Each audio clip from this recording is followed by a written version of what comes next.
Hey guys, today I'll be doing a demo on PyroDirect's eMatch dip kit as well as their pre-made bridge wires. Okay, the first step of using this kit is going to be to open eMatch bottle A and open the bag of chemicals inside, and then 5 grams of this chemical will be weighed out.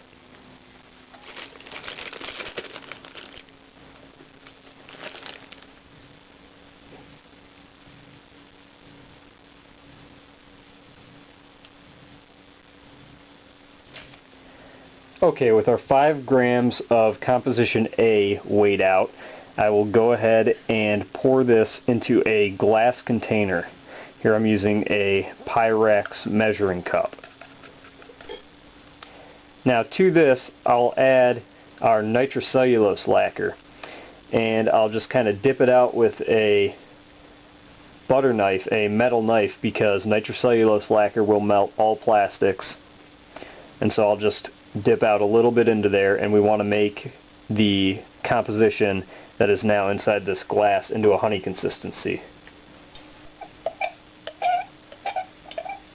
Okay, now at this point we'll need to work kind of quickly and weigh out another 5 grams of eMatch bottle B, and the nitrocellulose lacquer will be evaporating rather quickly at this point. And now we will just add this right into our nitrocellulose slurry. Okay, at this point the primer is now at the proper consistency, and we can start dipping our bridge wires in there. And then as soon as we dip them in, we'll go ahead and hang them to dry. Now what I'm going to do to dip these bridge wires is to just barely stick the tip inside this composition and get a very small little ball at the end, just like that, if you can see it there. And it doesn't take much primer on the end of these. This is basically supposed to just be a thin coating that will ignite a less flammable mixture. So I'll go ahead and start hanging these up. What you see right here is the primer left over after coating 40 bridge wires. As you can see, the 10 grams that we started with goes a very long way. You could probably coat about 200 bridge wires with this. But for now I'm going to move on to the next step and coat the bridge wires now in prime rather than primer. And that'll be the second coat. And to clean this out, I'll just rinse it out with acetone and then some water after that. So I'll get back to you in a minute here. Okay, now the next step is to mix together the chemicals that are found in bottle C. Now those would be this bag of a white chemical here, and this bag of a black chemical right here. I suspect this is perchlorate and charcoal, but I'm not sure. Now what I'll do is go ahead and put these right back into the container.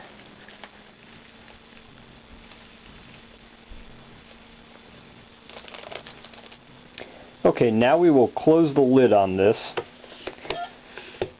and get a nice tight seal, and then just kind of shake it a little bit sideways, just like that. Okay, so now we have composition C mixed, and we will weigh out 5 grams on a fresh paper plate here on our scale.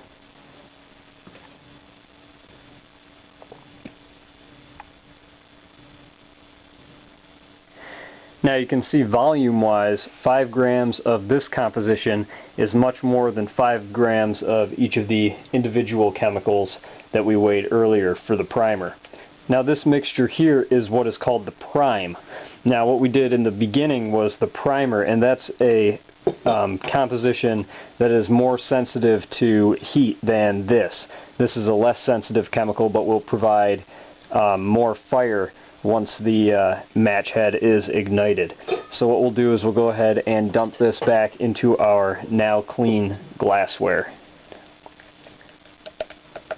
Now, in a similar way to what we did before, I'll go ahead and take my nitrocellulose lacquer and put it in here until we reach a honey-like consistency once again. Okay, so here is our prime, and we can start dipping our pre-coated match heads into this.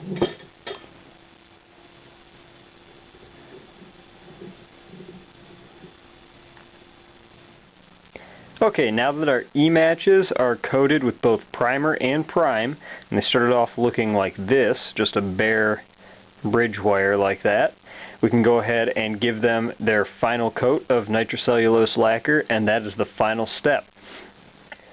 Okay, once again I'll put a little nitrocellulose lacquer into our measuring cup here. This time there is no other composition. This is just going to be a final protective and waterproof coating to our matches.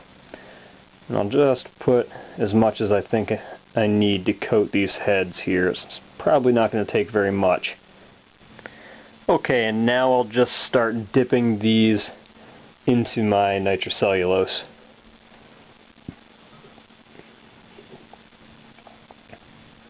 Okay, now you can see these match heads have become a high gloss with that extra little layer of nitrocellulose on there. So now I'll just let these hang to dry and they will be ready to go.